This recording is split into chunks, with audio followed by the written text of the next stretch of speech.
A 2.5-year-old boy in Atrankara, India, started talking about being murdered in another town. His name was Tıtu Singh, and he was born in a village in Uttar Pradesh, India, around 1981 or 1982.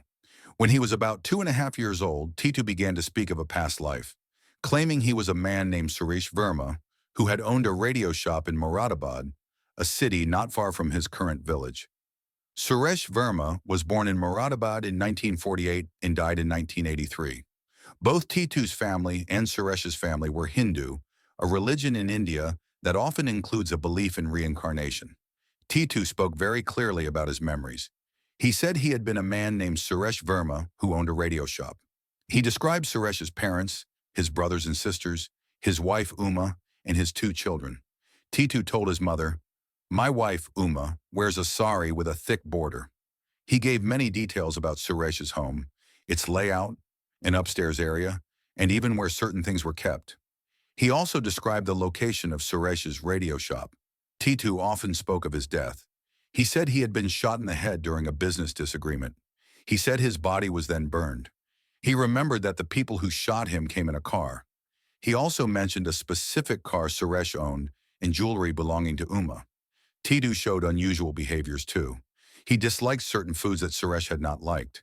He also seemed to know about radio repair, even though he had never learned it in his current life. He would sometimes have nightmares about being shot in the head. When Titu was taken to Moradabad for the first time by researchers in the late 1980s and early 1990s, he had strong reactions. He had never been there before in his current life. Yet he led the group directly through the streets to Suresh Verma's old house and shop. He knew exactly where to go.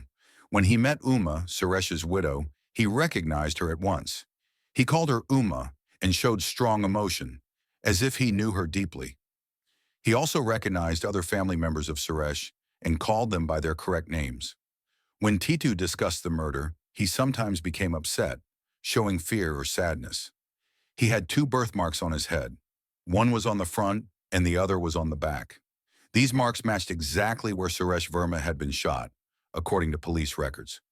Investigators, including those connected to Dr. Ian Stevenson of the University of Virginia, carefully checked Titu's claims. They interviewed Titu's parents and recorded all his statements.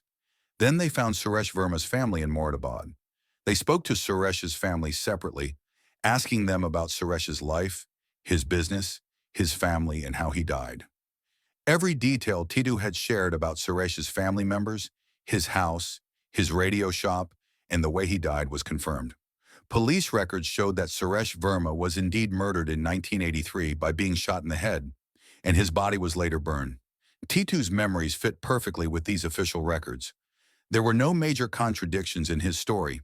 Titu's family in Atrankara was surprised but came to believe his claims as more and more details were proven true.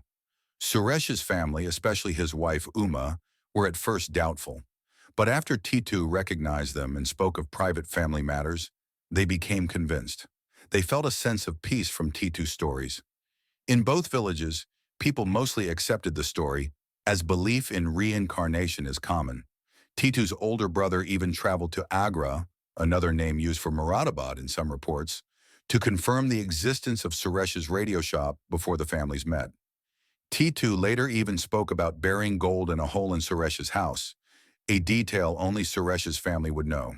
He also convinced authorities in an Agra court that he was the murder victim, even naming his murderer in some accounts. The memories deeply affected Titu. He kept his dislike for certain foods. He seemed to have a different personality than other children his age, perhaps influenced by Suresh's life. He continued to show strong feelings when speaking of Suresh's death. These intense memories of a past life, especially the traumatic death, often manifest in children and tend to fade by the age of 5 to 9. Some small details are still not fully clear. While Suresh Verma's murder in 1983 is a fact, the exact day and month of his death are not always the same in all reports.